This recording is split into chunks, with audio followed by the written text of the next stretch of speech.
బంధమంటూ ఎరుగని బాటసారికి అనుబంధమై వచ్చింది ఒక దేవత. ఆ ఆ ఆ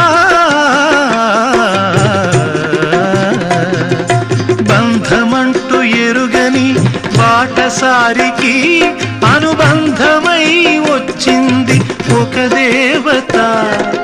ఇంత చోటులోనే అంత మనసు ఉంచి, ఇంత చోటులోనే అంత మనసు ఉంచి నా సొంతమే అయ్యింది ప్రియురాలిగా.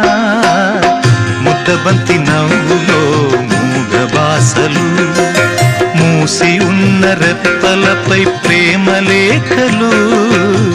ముద్దబంతి నవ్వులో మూగ బాసలు.